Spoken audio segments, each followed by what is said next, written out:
হযরতে হাশিমের চেহারাতে যে আপনার নূর, এই নূর দেখে মক্কার মহিলারা পাগল হয়ে গেছে, মক্কার মেয়েরা দেওয়ানা হয়ে গেছে। মক্কার মেয়েরা সবাই চায় এই মেয়ে ছেলেটা যদি আমার আপনার হতে পারে, যদি একে বিয়ে করতে পারে, তাহলে আপনার আখেরি নবীর কমসে কম পর্দাদি হতে পারবো। বাবাজি বন্ধুগণ,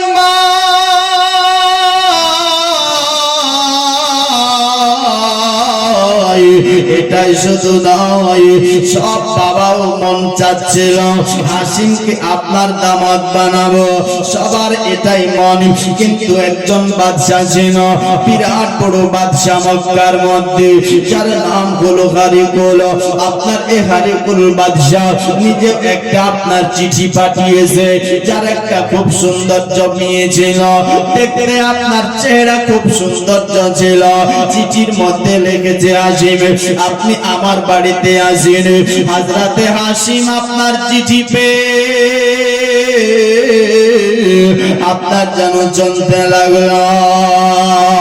বাবাজি আপনার তার বাড়িতে চলে গেল। হযরতে হাশিমকে বলছে, বেটা একটা কথা বলতে চাই। কথা কি জানো? আমার বেটি অনেক সুন্দরী, আমার বেটির জন্য অনেক বড় বড় বাদশারা প্রস্তাব নিয়ে আসে। আমার বেটিকে আমি কারো সঙ্গে নিকাহ দিইনি, তবে আমি বললাম তাওরীতের হাফেজ, আমি তাওরীত পড়েছি, তাওরীতের মধ্যে পেয়েছি, ইনজিলের মধ্যে পেয়েছি, জাবরের মধ্যে পেয়েছি, তোমার চেহারার মধ্যে যে আপনার ঝলক দেখা যায়, এটা সাধারণ ঝলক নয়, এটা আখেরি নবীর ঝলক। জোরে বলুন সুবহানাল্লাহ। এটা সাধারণ কোন ঝলক নয়, এটা হলো আখেরি নবীর নূর। যদি তোমাকে কেউ বিয়ে করতে পারে, তাহলে আখেরি নবীর দাদু হতে পারবে। হাশিম আমি আপনার তোমার সঙ্গে আমার বেটির বিয়ে দিতাম না, এই মুখটা দেখে আজ আমিও পাগল হয়েছে, আমারও মন চায় আমি তোমাকে দামাত বানাবো। বলো তুমি কি বলতে চাও, তোমার রায় কি একবার ভালো। বাবাজি বন্ধুগণ ভাইরা কথাটা শুনতে নয়, হাশিমের একটা জবাব ছিল, হাশিম একটা জবাব দিয়েছিল, ও বাদশা হারিকুল শুনে আমি আপনার বেটি সুন্দরীর চেহারা দেখতে চাই না, আমি দেখতে চাই তো একটা যে মেয়েটার দুনিয়া এবং আখিরাত সুন্দর হয়। যেন মেয়েটার কি হয়, দুনিয়া এবং আখিরাত সুন্দর হয়। জোরে বল সুবহানাল্লাহ। আপনি আমি সুন্দরী দেখি, তাই কি? একবার না 10 বার দেখব, কিন্তু ভালো দেখব। এটা দেখছি না আপনি আমি যে তার ভিতরে কি গুণ আছে, ও কি কোরআন শিক্ষা করেছে, ও কি ইলমে দ্বীন কিছু জানে, ও কি শরীয়তের কিছু মাসালা জানে। দোস্ত বন্ধুগণ ভাই, না আমরা শুধু সুন্দরী দেখি, উপরে বেরাদার ভিতরে কি আছে সেটা দেখছি না। দরকার আপনার আমার উপরে না ভিতরে, বলুন তো? ভিতরে। কিন্তু আখিরাতের ব্যাপারে চিন্তা যদি করতাম, তো এমন আপনি আমি সঙ্গী বানাতাম যেই মেয়েটা এক আল্লাহ ছাড়া কাউকে ভয় করে না। জোরে বলো সুবহানাল্লাহ। কিছু সাইডে সাইডে নসিহতের কথা নিতে হবে, তাই কি না? শুধু জীবনী শুনলে হবে? বেরাদার মুআজ্জাজ সামাইনে কিরাম, এই হযরতে হাশিম ইনকার করে দিল, আমি সুন্দরী চাই না, তার সুন্দর আমল চাই। জোরে বলো সুবহানাল্লাহ। এই বলে সেখান থেকে হযরতে হাশিম নিজ বাড়িতে চলে আসে। বাড়িতে এসে রাত্রে বেলা একদিন ঘুমিয়েছে, ঘুমন্ত অবস্থা স্বপ্ন দেখছে। জোরে বলো সুবহানাল্লাহ। হযরত হাশিম আপনার বেলাদার স্বপ্ন দেখতেছে। স্বপ্নের মাধ্যমে একটা মেয়েকে দেখতে পাই, মেয়েটা দেখতে অনেক সুন্দরী, মেয়েটা আপনার তার গুণ ভালো, আখেরাতের ব্যাপারে চিন্তা করে। মেয়েটা আপনার এমন মেয়েটির সঙ্গে হযরতে হাসিমের যেন স্বপ্নের মাধ্যমে বিয়ে হলো, স্বপ্নের মাধ্যমে নিকাহ হয়ে গেল। নিকাহ যখন হয়ে যায়, নিকাহ হতে নাই, এবার মেয়েটাকে জিজ্ঞেস করে, মেয়েটা তোমার নামটা কি একবার বলো। বলে আমার নাম হলো সালমা। কি নাম? সালমা। আমার নাম হলো সালমা। কথাটা শুনতে নাই বলে, তোমার বাড়ি কোথায়? আমার বাড়ি হলো সোনার মদিনা। আমার বাড়ি সোনার মদিনা। তোমার আপনার আব্বার নাম কি? আমার আব্বার নাম হলো উমর।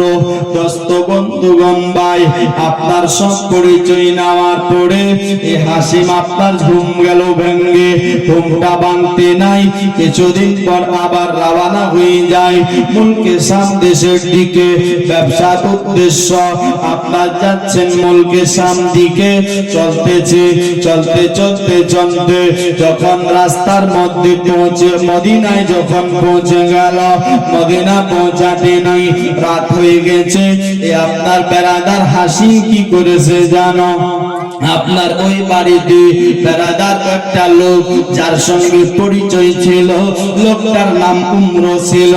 উমরের বাড়িতে আপনার বন্ধুত্ব হিসাবে এবং কি আপনার রিশতেদার এমন মনে করত, সেই বাড়িতে আপনার যেন রাতটা কাটবে। সকালবেলা মুলকে শাম আপনার আবার চলে যাবে। হে বেরাদার বন্ধুগণ ভাই, কিন্তু আচানক দেখতে পায় একটা মেয়ে তার সামনে এসেছে। মেয়েটাকে দেখতে পেতে নাই। মেয়েটাকে দেখে স্বপ্নের কথা মনে পড়ে যায় যে এই মেয়েটাকে তো আমি স্বপ্নের মাধ্যমে দেখেছিলাম, এর সঙ্গে তো আমার নিকাহ হয়েছিল, বিয়ে হয়েছিল। হযরতে হাসিম আপনার উমরকে জিজ্ঞেস করে, হুজুর মেয়েটা আপনার কি হয়? বলে মেয়েটা আমার বেটি হয়। বেটি, এই মেয়েটার নাম কি?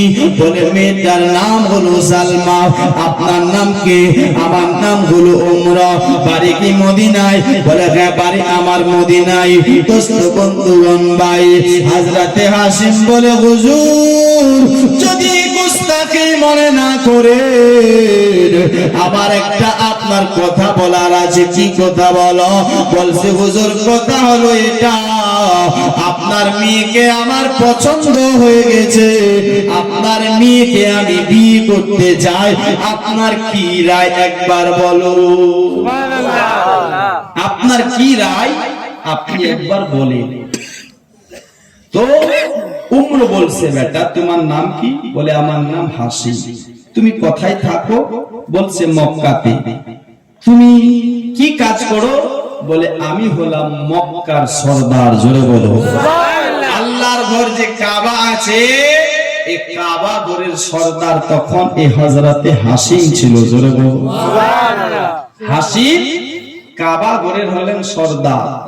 কুরাইশ বংশে আমি দোস্ত কথাটা শুনতে নাই, ইনাকে পছন্দ লেগে গেছে। তবে বলে ঠিক আছে শোনো, আমি আমার বেটির সঙ্গে রায় নিয়ে আসি। বেটিকে জিজ্ঞেস করলো, বেটি বলছে আব্বা আপনি যাহাতে রাজি, আমি বেটি তোমার তাহাতে রাজি। জোরে আপনার রাজিতে আমি রাজি। আর আজ তো দেখবেন আমার ভাইরা জওয়ান বোনেরা, আমার বাপ মা যদি রাজি নাই তো এরা ভাগরা নাকি? কোথায় গেছে এদের পাতা নেই, লা পাতা। বেরাদার মুআজ্জাজ সাবাইন কিরাম বাবাজি,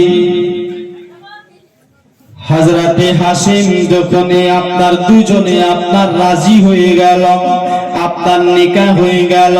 নিকার পরে একটা কিন্তু শর্ত দিয়েছিল। শর্তটা কি?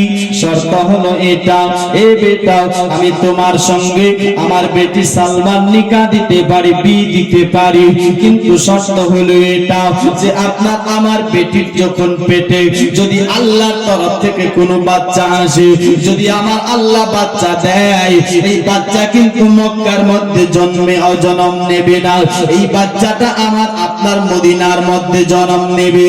বর্তমান এমনই রেওয়াজ আছে নাকি?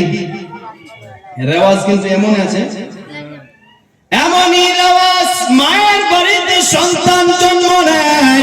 বাবাজি, বন্ধুগণ, ভাইরা, এই বেরাদার, আপনার বেরাদার হযরত হাসিম বলছে ঠিক আছে, আমি আপনার রাজি, আপনার রাজি আছে, আপনার বাড়িতে জন্ম নেবে। দোস্ত বন্ধুগণ ভাই, কথাটা শুনতে নাই, নিকাহ হয়ে গেল। নিকার পর আবার মুলকে সামনে চলে গেল। মুলকে সামনে যাওয়ার পর তেজারত করার পরে আবার হযরত হাসিম মক্কার দিকে রওনা হয়ে গেল।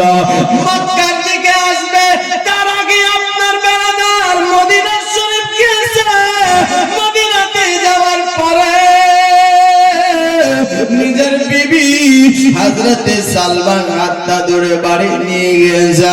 বাড়িতে যাওয়ার পর কিছুটা দিন আবার কেটে যায়।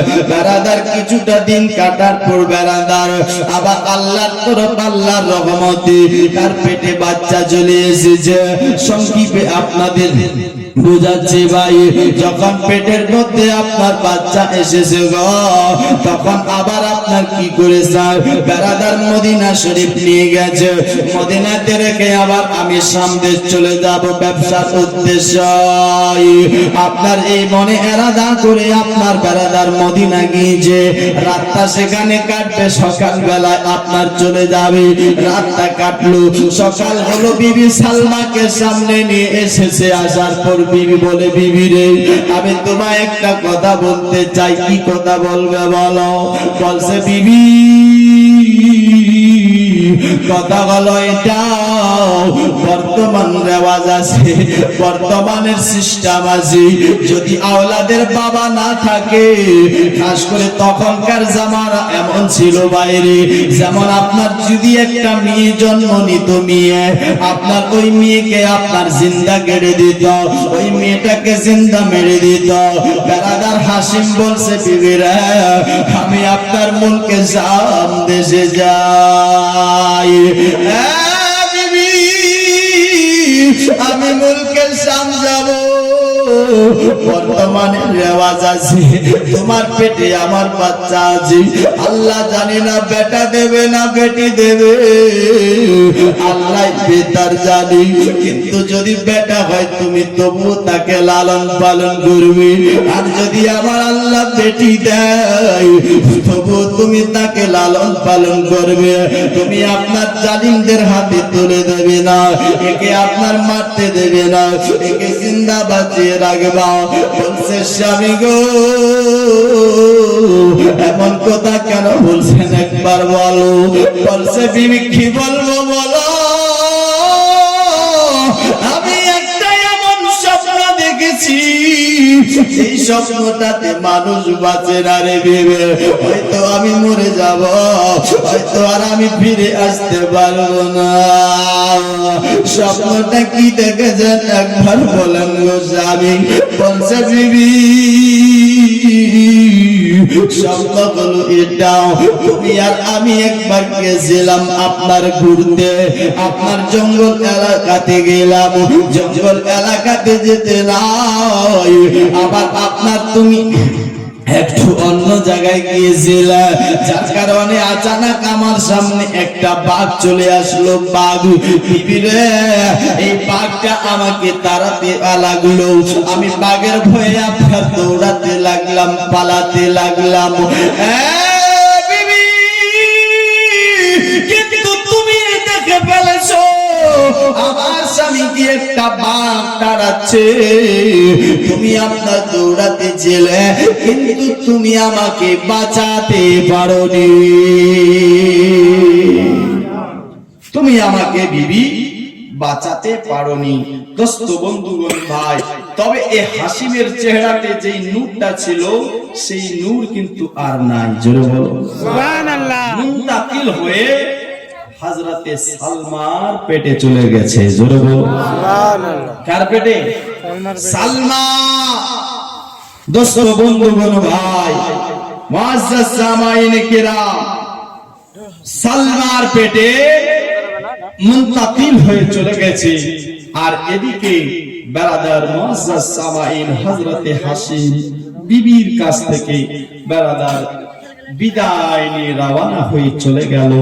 দোস্ত বন্ধুগণ ভাই, এই শাম দেশে যাওয়ার পর গাজওয়া নামে একটা জায়গাতে এমন পেটের ব্যথা হয়ে গেল, বেরাদার ডাক্তার কবিরাজ দেখালেন কিন্তু ঠিক কেউ করতে পারলো না।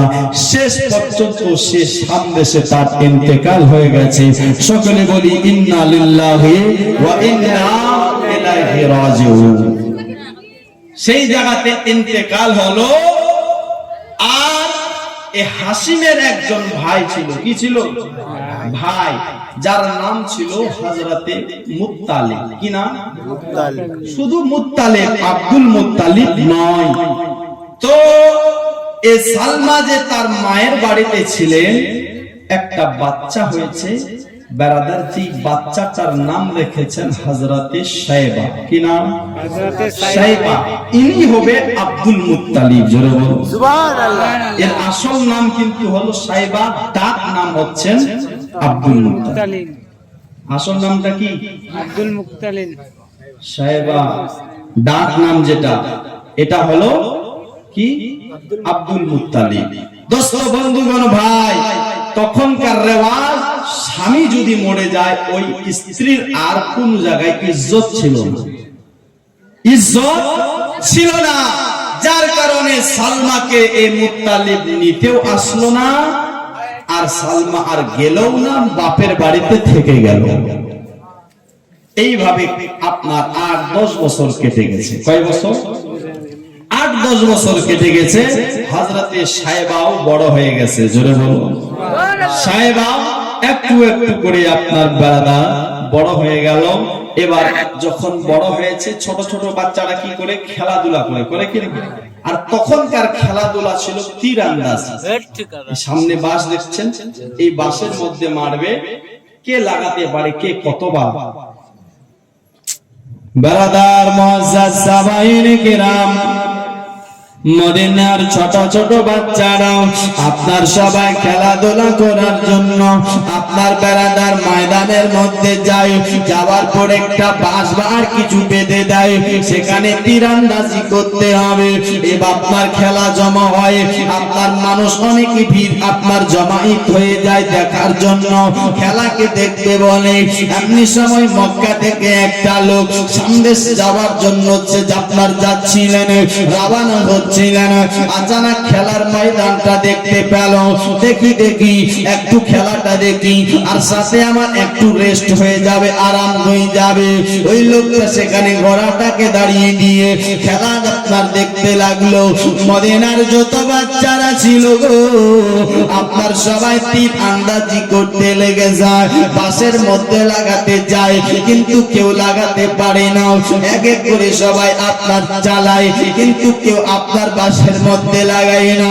যখন লাগাতে পারে না, আব্দুল মুত্তালিব, যার নাম হলো শাইবা, আপনার হাসিমের বেটা, এই হাসিমের বেটা শাইবা যখন তীর চালায়, ডাইরেক্ট যেন বাঁশের মধ্যে লেগে যায়। জোরে বলুন না সুবহানাল্লাহ। আপনার ডাইরেক্ট বাঁশের মধ্যে লেগে যায়। যখন আপনার তীর আপনার সঠিক জায়গাতে লাগে, বেরাদার মুআজ্জাজ সামাইনে কিরাম সবাই চিন্তা করে আবার খেলা চালু করো, আবার এক এক করে সবাই চালায়, কেউ লাগাতে পারে না। আবার আপনার বেরাদার শাইবা চালায়, আবার সঠিক জায়গায় লেগে যায়। ব্যাপারটা কি বলো, আমরা কেউ লাগাতে পারে না। তুমি আপনার যতবার চালাও ততবার আপনার সঠিক জায়গাতে লাগে, একটাও এদিক ওদিক লাগে না। ব্যাপারটা কি, কারণটা কি একবার বলো। বলছে তোমরা আমাকে চিনোনি, তোমরা আমাকে জানোনি। আমার বাড়ি মদিনা নয়, আমার বাড়ি হলো মক্কা। আমি তো আমার নানির বাড়িতে আছি, আমার মায়ের সাথে আছি। আমার আব্বা ইন্তেকাল করেছে, আমার নাম হলো সাইবা ইবনে হাশিম। জোরে বলুন সুবহানাল্লাহ। ইবনে আব্দে মানাব। এই কথাটা শুনতে নাই, এই লোকটা যে তেজারতের জন্য যাচ্ছিল, মক্কার লোকটা কথাটা শুনে নিয়েছে। এটা তো আমাদের সর্দার হাশিমের বেটা। আপনার ছেলেটাকে ডাকলো, ডাকার পরে বলছে বেটা তোমার নামটা কি একবার বলো। আমার নাম হলো হযরতে আপনার সাইবা। তোমার বাবার নাম কি? আমার আব্বার নাম হলো আপনার হাশিম। তোমার আব্বা কি বেঁচে আছে? না না না, আমি আমার মায়ের কাছ থেকে শুনেছি, আমার আম্মা জান বলেছে আমার মা নাকি ইন্তেকাল করে ফেলেছে, আমার আব্বা নাকি ইন্তেকাল হয়ে গেছে। দোস্ত বন্ধুগণ ভাই, বেটা তোমার বাড়ি কোথায় একবার বলো। বলছে আমার মায়ের কাছ থেকে শুধু শুনি আমার বাড়ি নাকি হলো মক্কা। দোস্ত বন্ধুগণ ভাইরাও, আপনার কথাটা শুনতে নাই। আপনার সেই লোকটা আর সামনে গেল না, ডাইরেক্ট বাড়ির দিকে চলে গেল, মক্কাতে গেল। যাবার পর মুত্তালিবকে বলছে মুত্তালিব, ওগো আমাদের সরদার, আপনাকে একটা খুশির খবর দেব।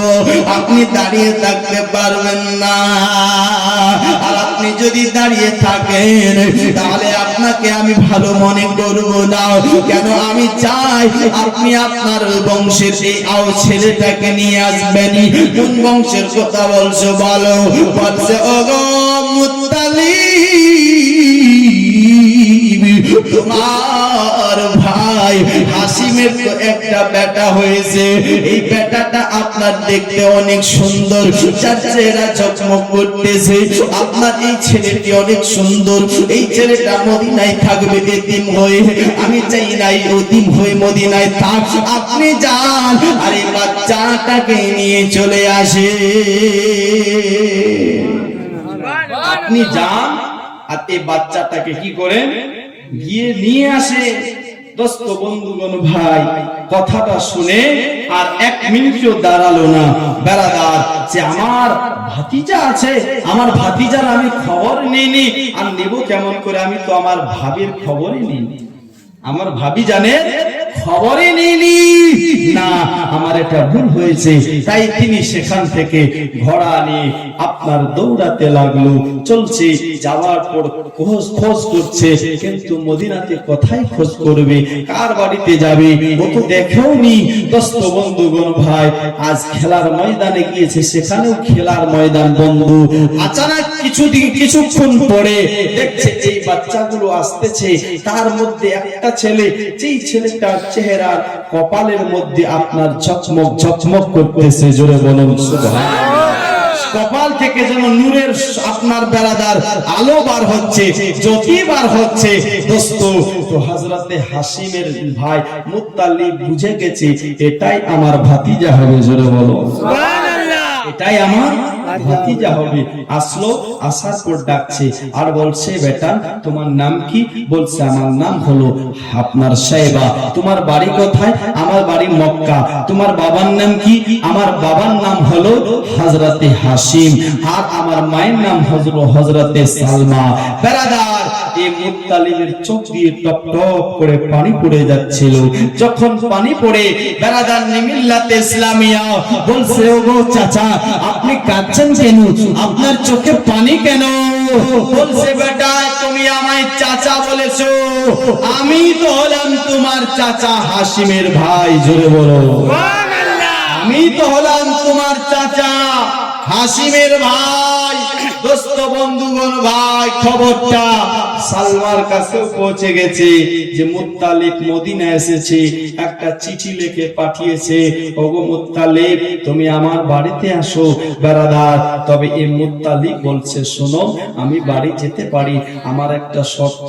কি শর্ত? শর্ত হলো এটা যে তুমি যদি তোমার ছেলে এই সাহেবাকে আমার সাথে মক্কা পাঠিয়ে দাও, তাহলে আমি তোমার বাড়িতে যাব, আর যদি তুমি না পাঠাও তাহলে কিন্তু আমি যাব না। সাহেবার কথা শুনে সালমা একটা চিঠি লিখেছে, ওগো মুত্তালিব, মা একটা এমন জিনিস যে মা আওলাদকে ছেড়ে রইতে পারে না, থাকতে পারে না, এই আওলাদকে ভুলতে পারে না। আর আমার আওলাদ তো একদম লাজবাব, জোরে বলো আমার সন্তান তো লাজবাব, হাজারের মধ্যে এক। এই সন্তানটাকে, এই বেটাটাকে আমি কেমন করে ভুলবো? তবে শোনো, এই বেটার পরওয়ারিশ করার তোমার প্রয়োজন আছে, তোমারই দরকার আছে। আমিও চাই আমার বেটাকে তুমি সঙ্গে নিয়ে যাও, জোরে বলো আমার বেটাকে সঙ্গে নিয়ে যাও। হযরতে মুত্তালিব তার বাড়িতে গেল, যাওয়ার পর কিছুটা ক্যাম করার পরে, থাকার পরে আপনার আবার ঘোড়ার উপর সওয়ার হয়ে গেল, জোরে বলো সুবহানাল্লাহ। বেরাদার মুআজ্জাজ সামাইন কেরাম বাবাজি, আপনার ঘোড়া নিয়ে আবার চলতে লাগলো। চলতে যেন মুত্তালিব আপনার সাহেবাকে আগে নিয়েছে, আগে নিয়ে চলতে লেগেছে।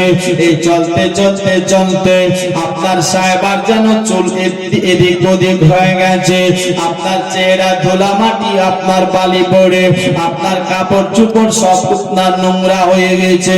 এবার মনে মনে চিন্তা করে, মদিনাতে আমি পরিচয়টা দেব তো এমন কি পরিচয় দেব? বেরাদার, যদি আমি বলি এটা আমার ভাতিজা, আর ভাতিজার আমার আব্বা জান বেঁচে নাই, আমার ভাই বেঁচে নাই, তাহলে তো আমার এই বেটা এতিম ভাতিজাকে কেউ আদর করবে না, যত্ন করবে না। আমি যদি বলি আমার গোলাম আছে, তাহলে সবাই আমার গোলাম হিসাবে তার খিদমত সেবা করতে লাগবে। দোস্ত বন্ধুগণ ভাইয়েরা বাবাজি, এইভাবে করতে করতে যখন আপনার কাবা ঘরে পৌঁছে গেল, আপনার মক্কার সমস্ত মানুষ জিজ্ঞেস করে, হুজুর এটা কে? বলছে এটা হলো রাজা আবদি, এটা হলো আমার গোলাম, জোরে বলুন সুবহানাল্লাহ। যখন গোলাম বলেছে, দোস্ত বন্ধুগণ ভাই, কিন্তু এ আপনার লোক বলতে লাগলো মুত্তালিবের গোলাম, মুত্তালিবের গোলাম। আব্দি মানে হলো বান্দা, আর আব্দি বেরাদার মুআজ্জাজ সামাইন কেরাম মুত্তালিবের আপনার গোলাম। এ বেরাদার, এ আপনার সবাই মুত্তালিবের গোলাম বলতে লাগলো। আস্তে আস্তে করে লালন পালন হতে লাগলো, বড় হতে লাগলো। মুত্তালিব বড় আপনার বয়স্ক হতে লাগলো। আর আপনার বেরাদার সাহেবার নাম আপনার মানুষেরা কি বলতে লাগলো? আব্দুল মুত্তালিব করে ডাকতে লাগলো। সাহেবা নামটা থেকে গেল, সাহেবা আর কেউ ডাকে না, মানুষ শুধু আব্দুল মুত্তালিব ডাকে, yani মুত্তালিবের গোলাম। দোস্ত বন্ধুগণ ভাই, আব্দুল মুত্তালিব নামটা আপনার প্রচার হয়ে গেল, সবাই আব্দুল মুত্তালিব ডাকতে লেগেছে। এইভাবে আস্তে আস্তে বড় হতে লাগলো। যখন জওয়ান হলো, বেরাদার তার মধ্যে এমন আপনার জিনিস ছিল, যদি কোন সূর্যের উপর দিয়ে আপনার বেরাদার রৌদ্র করে, আর যদি এ মুত্তালিব যায়, বেরাদার আব্দুল মুত্তালিবকে এই সূর্য যেন যখন সূর্যের আপনার নিচ দিয়ে যায়,